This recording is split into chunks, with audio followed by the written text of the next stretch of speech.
can do it, so it's not that big of a deal to me. I'm going to keep firing. 2nd and 2.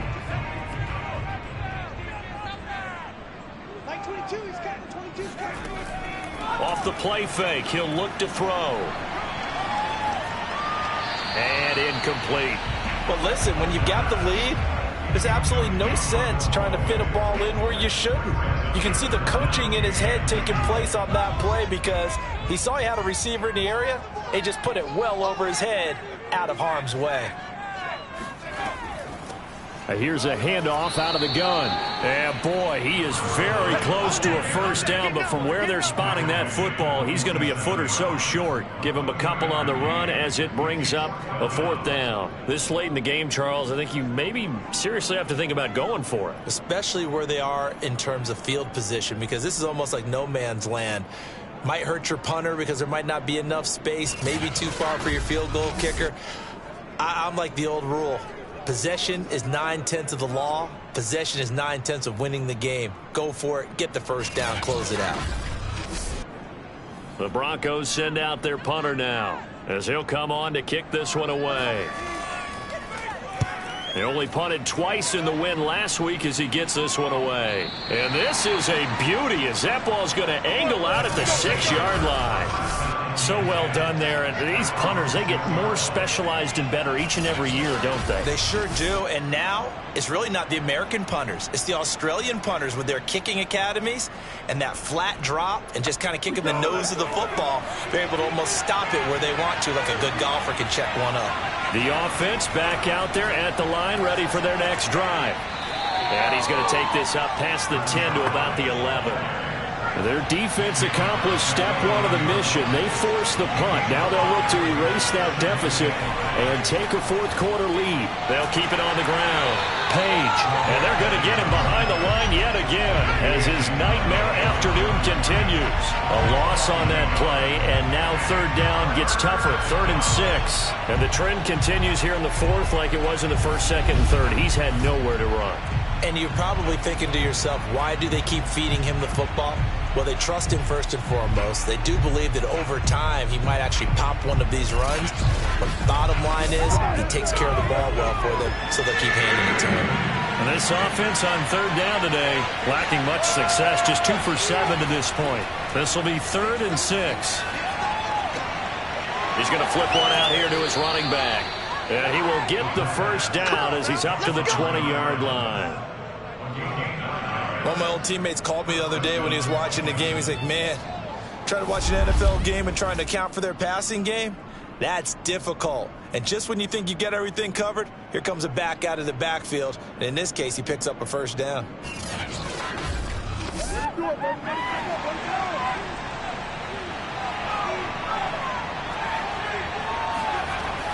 They'll run on first down. It's Page. And he'll work this forward for about 3 at 2nd down.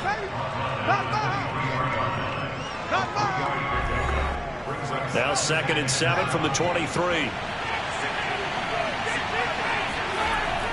On play action, they'll throw. Firing quickly here, and that's complete. And he's going to be taken down here with a penalty flag on the field.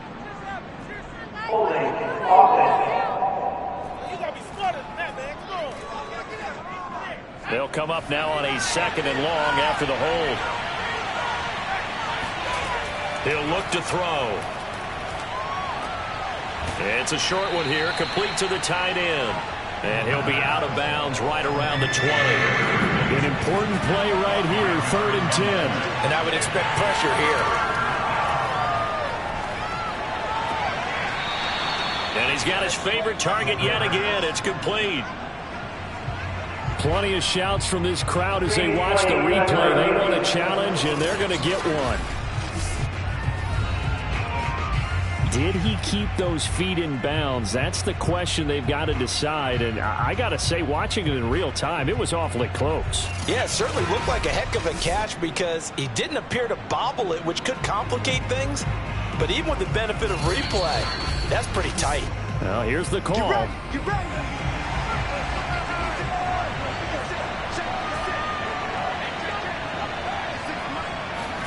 So the challenge there does not go their way. This will indeed remain a completed pass.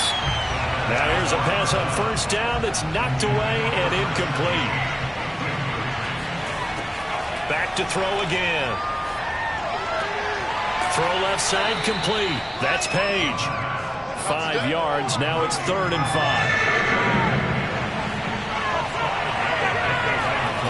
5. They'll stick with the passing game as he looks to throw.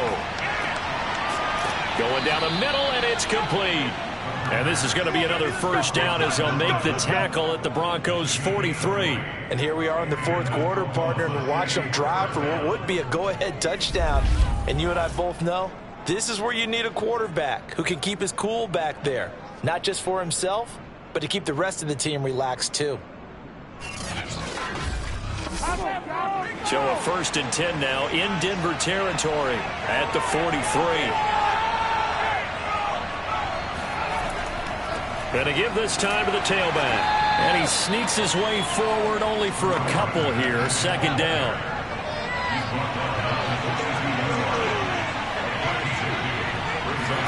Here's 2nd and 8. And that falls to the ground, incomplete. A nice job of bodying him up defensively. And now it brings up 3rd down.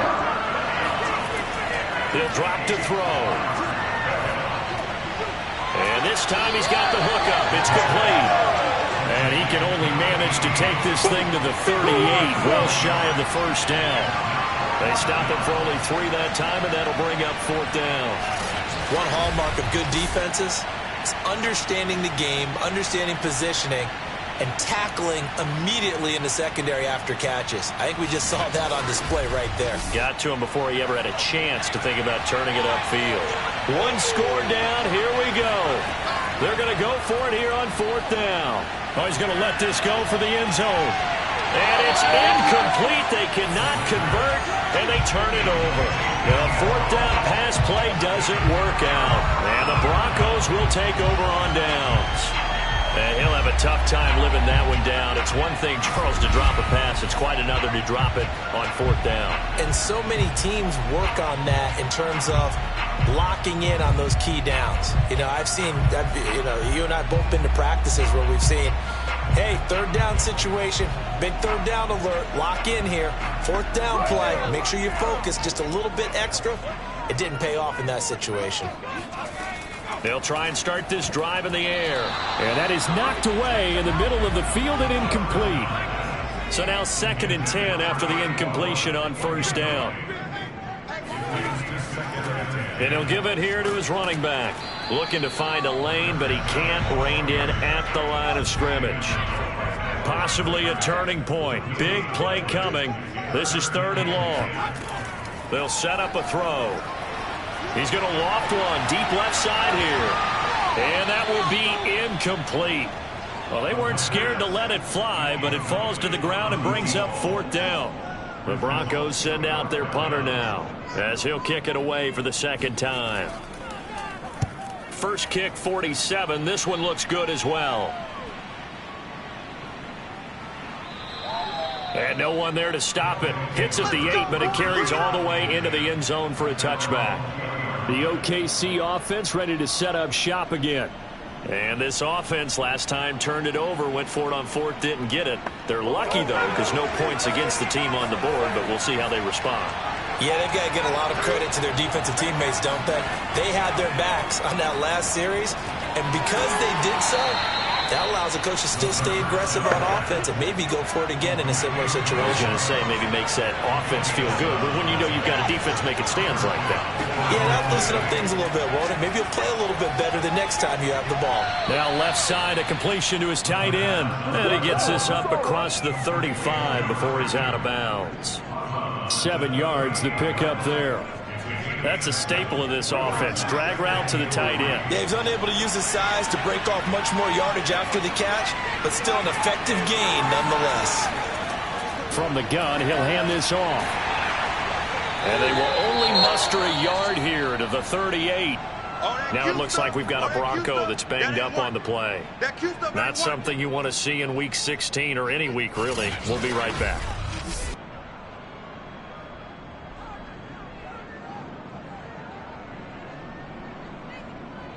as big of a play as we've had in this one so far. This is 3rd and 3.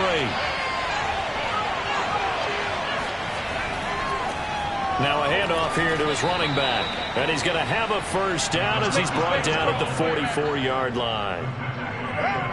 On 3rd down, that's a good job of situational football and understanding where the first down marker was and getting there.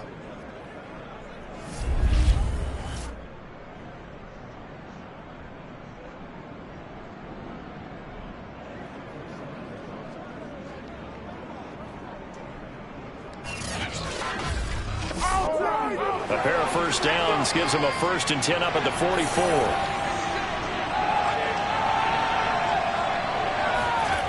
They'll look to throw. And a big loss here as he's taken down. The defense rising to the challenge and setting him back on the sand.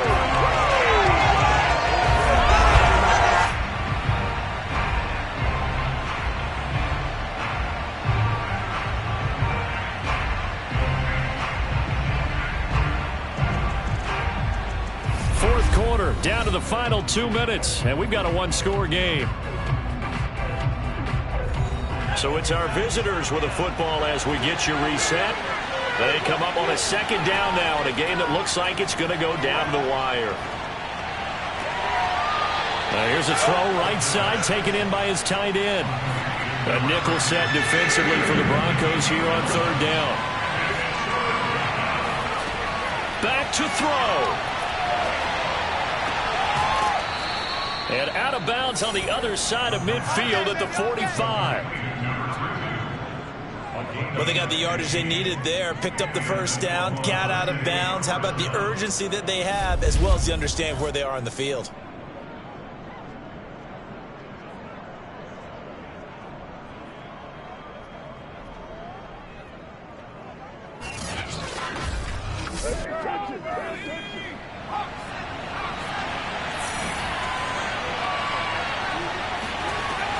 He's back to throw.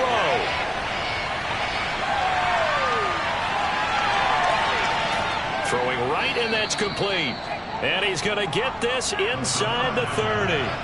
Clock running here, under 90 seconds to go.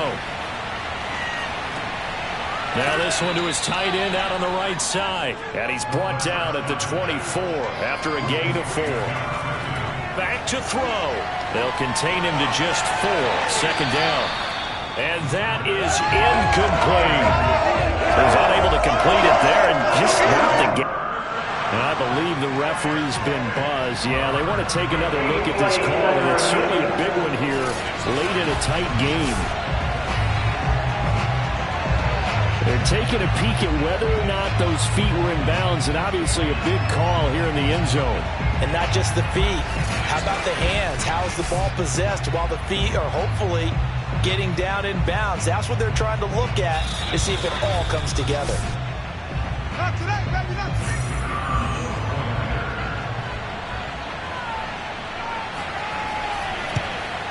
So the officials and the folks in New York got a second look at this one, and the call is going to be overturned.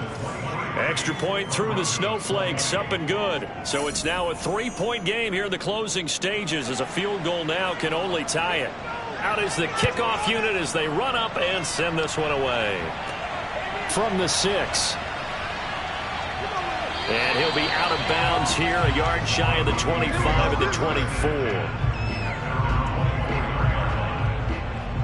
So the Broncos now down by a field goal, a little under a minute to go. They need at minimum 3 points out of this as they come up 1st and 10.